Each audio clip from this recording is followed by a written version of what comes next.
Hi hello అందరికీ నమస్తే శరణార్థులు. కథ వేరు ఉంటుంది. ఛానల్ చూస్తున్న వాళ్ళందరికీ నమస్తే. నేనెవరిని జూనియర్ విద్యాసార్థి. అయితే ఇవాళ నేను ఇప్పుడే మన ఈయనే పక్కల పోంచి చూసిన ఏం సినిమా అంటే రంగమార్తాండ. వాయమ్మో సినిమా గురించి ఏం చెప్పాలని ఆయన కృష్ణవంశీ సార్ అని చాలా పెద్ద డైరెక్టరే. మస్తు సినిమాలు తీసిండు ముందులో ఒకట. మన ఖడ్గం సినిమా, మురారి సినిమా ఇటువంటి పెద్ద సినిమాలు బాగానే చేసిండు. ఆ సినిమా డైరెక్షనింగ్ చేస్తా అంటే అందరికీ ఏదో ఒక ఎక్స్పెక్టేషన్స్ ఉండే, కానీ ఇట్లాంటి సినిమా ఇంతవరకు మన తాన అయితే రాలేదు. షారూట్ ఎప్పుడు తీయలేడు, కానీ చాలా మంచి కాన్సెప్ట్ ఇది. వాయమ్మ సినిమా స్టార్ట్ అయిన తర్వాత ఏమవుతుంది అంటే ప్రకాష్ రాజ్ సార్ ఎంట్రీ అవుతుంది. అప్పుడే ముసలోని లెక్క ఉంటాడు. ముసలోని లెక్క ఉండి గెటప్ కూడా ఏమంటారు పాట బట్టలు వేసుకొని అటు ఇట్లా ఉంటాడు. అక్కడ పోయినప్పుడు ఏమైందని చూస్తే ఆయన సినిమా మొత్తం స్టోరీ చెప్తూ ఉంటాడు. ఎవరికి? అలీరాజ్ అని ఉన్నాడుగా, బిగ్ బాస్ అలీరాజ్ అన్న. ఆయనకు ఎట్లయింది ఇట్లయిందంటే సినిమా మొత్తం ఏముంటుందంటే మనం చిన్నప్పుడు అప్పుడెప్పుడో చూస్తుంటే నాటకాలు ఆడుతుండ్రి ఆ స్టేజ్ మీద. అయితే మన ప్రకాష్ రాజు స్టేజ్ మీద నాటకాలు ఆడుతుంటాడు అన్నట్టు. అప్పుడు ఏమవుతుందంటే నాటకాలు ఆడించుకున్నా కానీ ఎవరికి పైసలు ఇవ్వకుంటుండే, కానీ పేరైతే బాగా వస్తుండే. ఏదో ఒక గుర్తింపుకు ఒక సర్టిఫికేటో ఏదో ఒకటో ఇస్తుండే వాళ్ళకు. కానీ ఆయన అట్టనే చేసుకుంటా మంచి పేరు సంపాదించుకున్న ఆ టైంలో రంగమార్తాండ అని చెప్పి. ఆయనకి ఒక బిడ్డ ఒక కొడుకుంటారు. ఇద్దరు ఏమవుతారు, ఈయనకి ఇట్లా పూర పాద మనిషి లెక్క ఉన్నాడు అది ఇది అని చెప్పి ఆయనతో కొట్లాడి ఆస్తి మొత్తం ఇద్దరు రాపించుకుంటారు అన్నట్టు. గాఢ స్టార్ట్ అవుతుంది సినిమా. అమ్మ కొన్ని క్యారెక్టర్లు ఉంటాయి సినిమాలో. మన రమకృష్ణ మేడం ఉంటుంది, ప్రకాష్ రాజ్ వాళ్ళ భార్యలాగా చేసింది. మన బ్రహ్మానందం సార్, అమ్మో సార్ గురించి చెప్పాలంటే అబ్బాబాబా ఇట్లాంటి సినిమా. ఆ సార్ ఎప్పుడు యాక్టింగ్ చేయలేకపోవచ్చు, ఎప్పుడైనా సరే మనల్ని బాగా నవ్విస్తుండే కదా సారు. కానీ ఈ సినిమాలో అయితే మస్తు ఏడిపిస్తాడు అబ్బాబాబా. నేను సినిమా కన్నా ముందు చాలామంది సెలబ్రిటీలు మాట్లాడారు బ్రహ్మానందం సార్కి అట్లా ఏడిపించారు అది ఇది అంటే వీళ్ళేదో అనుకున్నా నేనైతే. కానీ సినిమా చూసి అర్థమైంది బ్రహ్మానందం సార్ అబ్బాబాబా. కానీ సార్ అయితే మంచి క్యారెక్టర్. దాని తర్వాత మళ్ళా జీవిత రాజశేఖర్ మేడం వాళ్ళ బిడ్డ ఉంటుంది, ఆమె మళ్ళీ రావలసి పింగాంజ్ అని ఉంటారు.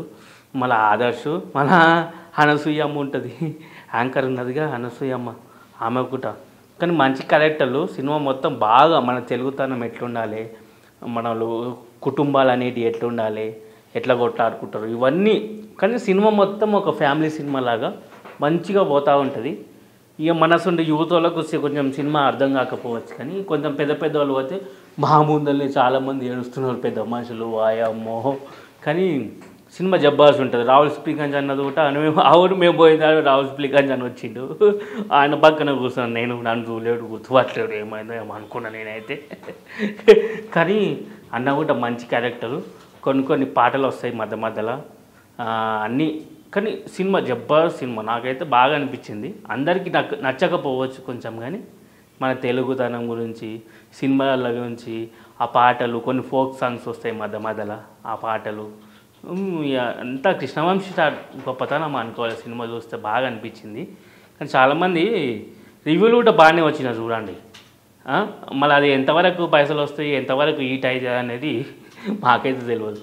మళ్ళీ మీరు చూస్తారని తెలుస్తుంది సినిమా మొత్తం. సరేనా? అట్లనే ఈయన మధ్యలో లాస్ట్లోకి వచ్చేసరికి బ్రహ్మానందం సారు చచ్చిపోయే సీన్ ఉంటుంది. వాయమ్మో మాకైతే ఏడుపులు వచ్చింది, నాకు కూడా ఏడుపు వచ్చింది, మస్తు ఏడ్చిన. నాకేం సుధరాయించలేదు తెలుసా. అయితే బ్రహ్మానందం సారు లాస్ట్ క్లైమాక్స్కి వచ్చేసరికి ఓ హాస్పిటల్లో సీన్ ఉంటుంది. ప్రకాష్ రాజ్ సారు బ్రహ్మానందం సార్ ఇద్దరి మధ్యలో. కానీ ఏమంటాడంటే వాయమ్మో అప్పుడు ఇట్లా ఇద్దరు పద్యాలు రప్ప చదువుకుంటుంటే మన సొంటానికి ఏం పద్యాలు అని ఆయన అనుకుంటాం, మనకు అర్థం కాకపోవచ్చు. కానీ దాంట్లో వీళ్ళు కళాకారులు ఎట్లయ్యారు, దానికి ఏమైంది అన్నట్టు ఆ దాంట్లోనే కల్పిస్తుంది మనకు. కానీ అప్పుడే ఒక కోరిక కోరుతాడు బ్రహ్మానందం సార్ ప్రకాష్ రాజ్. ఏమంటాడంటే నాకు ముక్తిని అంటాడు, ఈ లోకం నుంచి ముక్తిని అంటాడు. ఆయన ఏంది షాక్ అవుతాడు, ముక్తి ఏందిరా అని చెప్తే ఈ అప్పుడప్పుడు ఆయన గ్లాసులలో ఏమేమో కలుపుతాడు, మింగేసింది ఆడవే ఫట్. అయ్యమ్మ ఆ బాధ అనిపించింది. అంటే అబ్బాని బ్రహ్మానందం సార్ ఇప్పటివరకు మనం ఎప్పుడు అట్లా చూడలేము. ఎప్పుడు నవ్విస్తుండే, ఈ సార్ ఏమో మస్తు ఏడిపించింది సార్. కానీ hats off sir Brahmanandam sir గురించి అయినా ప్రకాష్ రాజ్ సార్ గురించి సినిమా చూడండి సరేనా. చూసిరుగా మరి ఎట్టున్నది కట్టుంటుంది మళ్ళీ మనతో రివ్యూలు అంటే కథ వేరు ఉంటుంది కదా. అట్టనే గిరేమున్నది మైక్ పోంటే అది హలో మైక్ ఉన్నది దీన్ని చూస్తూ రైడా కథ వేరు ఉంటుంది అని ఉన్నది కదా. ఇది యూట్యూబ్లో కథ వేరు ఉంటుంది అని ఉంటుంది. సబ్స్క్రైబింగ్ చేసుకొని ఆడ పక్కల పోని గంట మీద నెత్తి మీద రప్పమని కొట్టుర్రి మంచిగా వస్తుంది సరేనా.